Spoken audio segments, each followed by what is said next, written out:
أشهد أن لا إله إلا الله وحده لا شريك له وأشهد أن محمدا عبده ورسوله أما بعد فأعوذ بالله من الشيطان الرجيم بسم الله الرحمن الرحيم ما كان محمد أبا أحد من رجالكم ولكن رسول الله وخاتم النبيين وكان الله بكل شيء عليما۔ سامعین و ناظرین کرام، السلام علیکم ورحمۃ اللہ وبرکاتہ۔ گزشتہ دو پروگرامز کی طرح اس پروگرام کا آغاز بھی قرآن مجید کی سورۃ الاحزاب کی آیت 41 کی تلاوت سے کیا جا رہا ہے۔ خاکسار نے اپنے گزشتہ پروگرامز میں بیان کیا کہ آئندہ کے چند ایک پروگرامز میں عقیدہ ختم نبوت کی اصل حقیقت واضح کی جا رہی ہوگی، اور جماعت احمدیہ پر اس عقیدہ کی نسبت سے پڑھنے والے تمام اعتراضات کا مرحلہ وار جائزہ لیا جا رہا ہوگا۔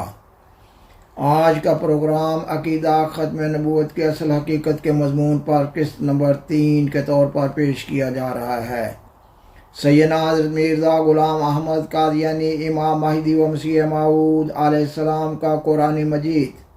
حدیث اور اقوال بزرگان سلف کی روشنی میں یہ عقیدہ، ایمان اور یقین کامل ہے کہ سیدنا حضرت محمد رسول اللہ صلی اللہ علیہ وسلم خاتم الانبیاء ہیں۔ آپ علیہ السلام تادم واپسی اس عقیدہ ختم نبوت پر قائم رہے۔ قرآن مجید کی سورۃ الاحزاب کی آیت 41 کا احمدیہ نقطہ نظر سے ترجمہ یہ ہے کہ محمد تمہارے جیسے مردوں میں سے کسی کے باپ نہیں، بلکہ وہ اللہ کے رسول ہیں اور سب نبیوں کے خاتم ہیں، اور اللہ ہر چیز کا خوب علم رکھنے والا ہے۔ خاکسار گزشتہ پروگرام میں بیان کر چکا ہے کہ یہ آیت سیدنا حضرت محمد رسول اللہ خاتم الانبیاء صلی اللہ علیہ وسلم کے مقام مدح میں ہے۔ اس لیے اس آیت کا ترجمہ اور تفسیر بیان کرتے وقت اس بات کو بطور خاص ملحوظ خاطر رکھنا ہے کہ آپ صلی اللہ علیہ وسلم کا مقام مدح کسی صورت بھی مجروح نہ ہو رہا ہو، اور خاکسار یہ بھی بیان کر چکا ہے کہ اس آیت میں لفظ خاتم میں حرف تا مقطوع ہے، یعنی یہ ایک ایسا حرف ہے جس کی تا پر زبر ہے، اور لفظ خاتم کا معنی مہور کا ہے، اور خاتم النبیین کا معنی نبیوں کی مہور کا ہے۔ اور یہ بات بطور خاص بیان کرنے کی ضرورت تو نہ ہے کہ قرآن مجید کی زبان فصیح و بلیغ عربی زبان ہے، اس لیے قرآن مجید کی ہر آیت کو قرآن مجید کے اصل معنی و مفہوم اور جملہ تعلیمات کی روشنی میں اور حدیث، اقوال بزرگان سلف، محاورہ عرب اور لغت عرب کی روح سے جاننا اور سمجھنا ضروری ہوتا ہے، نہ یہ کہ کسی بھی آیت کا حسب منشا معنی و مفہوم بنا لیا جائے۔ خاکسار نے بیان کیا کہ قرآن مجید عربی زبان میں نازل ہوا ہے، اور یہ ایک ناقابل تردید حقیقت ہے کہ دنیا کی کوئی اور زبان قرآن مجید کے فصیح و بلیغ عربی زبان کا پورا حق ادا کرنے کے قابل نہ ہے۔ اس لیے قرآن مجید کی کسی بھی آیت کو قرآن مجید کی دیگر آیات اور محاورہ عرب کی روح سے جاننا اور سمجھنا انتہائی لازمی امر ہے۔ سامعین و ناظرین کرام، لفظ خاتم بمعنی مہور کا انگلش زبان میں ترجمہ لفظ سیل سے کیا جاتا ہے، لیکن لفظ سیل لفظ خاتم کا پورا حق ادا نہیں کر رہا۔ اس لیے خاکسار نے بیان کیا کہ عربی زبان میں لفظ خاتم کے صحیح معنی و مفہوم اور تشریح کی تعین کے لیے قرآن مجید، حدیث، اقوال بزرگان سلف اور محاورہ عرب کو بطور خاص دیکھنا ہوگا۔ احمدیہ نقطہ نظر سے آپ صلی اللہ علیہ وسلم کو نبیوں کی مہور قرار دینے کا یہ مطلب ہے کہ آپ صلی اللہ علیہ وسلم کی مہر تصدیق سے گزشتہ انبیاء کی نبوت متحقق ہو رہی ہے، اور نیز یہ کہ اللہ تعالیٰ نے آپ صلی اللہ علیہ وسلم کو افاظ کمال کے لیے مہر دی ہے، یعنی آپ صلی اللہ علیہ وسلم کی پیروی کمالات نبوت بخشتی ہے۔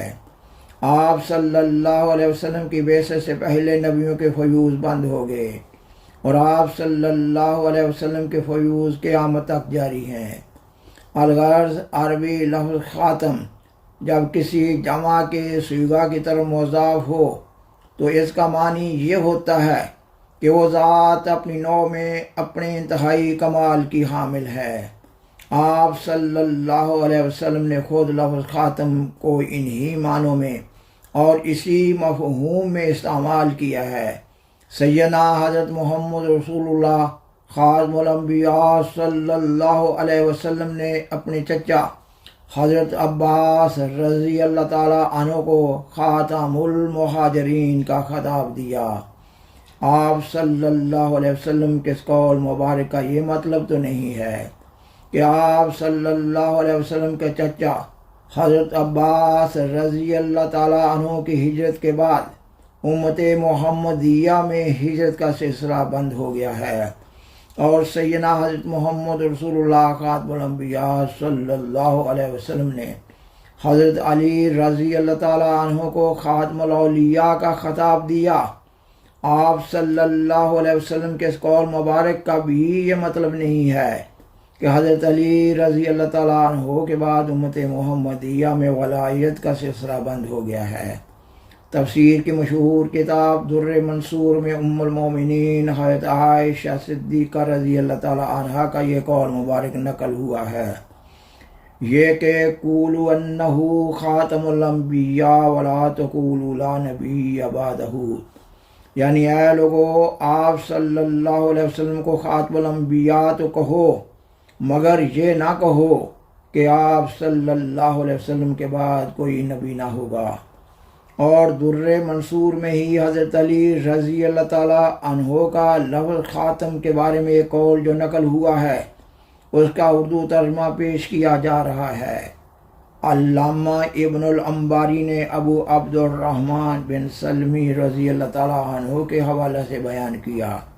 کہ میں امام حسن رضی اللہ تعالیٰ عنہ اور امام حسین رضی اللہ تعالیٰ عنہ کو پڑھاتا تھا۔ ایک دفعہ جب میں انہیں پڑھا رہا تھا تو میرے پاس سے حضرت علی رضی اللہ تعالیٰ عنہ کا گزر ہوا، تو انہوں نے فرمایا کہ ان دونوں کو لفظ خاتم النبیین حرف تا کی فتح یعنی زبر کے ساتھ پڑھاؤ۔ سامعین و ناظرین کرام، امت محمدیہ کے بزرگان سلف ختم نبوت کے مضمون کو اسی معنی و مفہوم اور تشریح کے ساتھ بیان کرتے چلے آئے ہیں جو کہ خاکسار بیان کر رہا ہے۔ سیدنا حضرت مرزا غلام احمد قادیانی امام مہدی و مسیح موعود علیہ السلام کی بعثت کے بعد احمدیت مخالف علماء نے احمدیت کی مخالفت میں ختم نبوت کے بارے میں ایسا ایک عقیدہ ایجاد کر لیا ہے جو قرآن مجید، حدیث، محاورہ عرب، لغت عرب اور اقوال بزرگان سلف کے خلاف ہے۔ بدقسمتی کی بات تو یہ ہے کہ پاکستان کے آئین میں بعض مذہبی شکوں کے اضافہ سے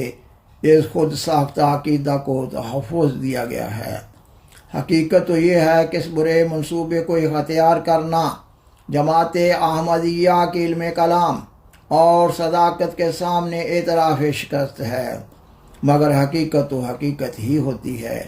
اس لیے عالم اسلام بالخصوص پاکستان میں یہ سوال اٹھایا جاتا ہے کہ جماعت احمدیہ کا عقیدہ دربارہ ختم نبوت تو وہی ہے جو امت محمدیہ کے بزرگان سلف بیان کرتے چلے آئے ہیں۔ اس کا یہ جواب دیا جاتا ہے کہ نامعلوم بزرگان سلف اس وقت اپنے ہوش و حواس کے لحاظ سے کس حالت میں تھے کہ ایسی باتیں لکھ گئے ہیں۔ اور مزید بدقسمتی کی بات یہ ہے کہ احمدیت مخالف علماء قرآن مجید اور حدیث کے حوالہ سے ختم نبوت کا مضمون غلط رنگ میں پیش کر رہے ہیں، اور دھونس اور دھاندلی سے اور جبر و استبداد سے اپنے خود ساختہ عقیدہ کو معاشرہ میں راسخ کرتے چلے جا رہے ہیں، اور اس پر سوال پوچھنے والے کو بھی گستاخ رسول، مرتد اور واجب القتل قرار دیا جا رہا ہے، جبکہ احمدیت مخالف علماء خود مسیح عیسیٰ بن مریم علیہ السلام کی بعثت ثانیہ کے قائل ہیں۔ احمدیت مخالف علماء کا عقیدہ حیات مسیح بھی ختم نبوت کے مضمون کو سمجھنے میں مدد دے رہا ہے۔ جماعت احمدیہ اور دیگر مسلمانوں کے عقیدہ ختم نبوت میں بظاہر کوئی فرق نہ ہے، عید خاتم النبیین کی تشریح میں فرق ہے۔ جماعت احمدیہ کا عقیدہ ہے کہ اللہ تعالیٰ نے سیدنا حضرت مرزا غلام احمد قادیانی علیہ السلام کو امت محمدیہ میں سے امام مہدی و مسیح موعود کے منصب جلیلہ پر فائز فرمایا ہے۔ فرق صرف شخصیت کا ہے۔ آیت کی تشریح کے فرق سے آیت کا انکار تو لازم نہیں آتا، آیت کی تشریح کے فرق سے آیت کا انکار تو لازم نہیں آتا، جبکہ جماعت احمدیہ کے عقیدہ ختم نبوت کو قرآن مجید، حدیث اور اقوال بزرگان سلف کی انتہائی مضبوط تائید حاصل ہے۔ یہ فتنوں کا دور ہے۔ یہ کس طرح ممکن تھا کہ فتنوں کے اس دور میں عقیدہ ختم نبوت مجروح نہ ہوتا؟ اس لیے انصاف کا تقاضا ہے کہ امام آخر الزمان کی تعلیم پر گہرا غور و فکر کیا جائے۔ آپ علیہ السلام اپنی کتاب حقیقت الوحی روحانی خزائن جلد 22 کے صفحہ 100 پر بیان فرماتے ہیں، اللہ جل شانہ نے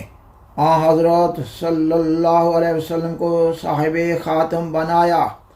یعنی آپ صلی اللہ علیہ وسلم کو افاضہ کمال کے لیے مہر دی جو کسی اور نبی کو ہرگز نہیں دی گئی۔ اسی وجہ سے آپ صلی اللہ علیہ وسلم کا نام خاتم النبیین ٹھہرا، یعنی آپ صلی اللہ علیہ وسلم کی پیروی کمالات نبوت بخشتی ہے، اور آپ صلی اللہ علیہ وسلم کی توجہ روحانی نبی تراش ہے، اور یہ قوت قدسیہ کسی اور نبی کو نہیں ملی۔ سامعین و ناظرین کرام، یہ مضمون ابھی جاری ہے۔ بالآخر درخواست ہے کہ برائے مہربانی اس پروگرام کو لائک کریں، دوسروں سے شیئر کریں، اور حضرہ کرم میں اس چینل کو سبسکرائب کریں۔ جزاکم اللہ تعالی احسن الجزا، وآخر دعوانا ان الحمد للہ رب العالمین، والسلام علیکم ورحمۃ اللہ وبرکاتہ۔ شکریہ۔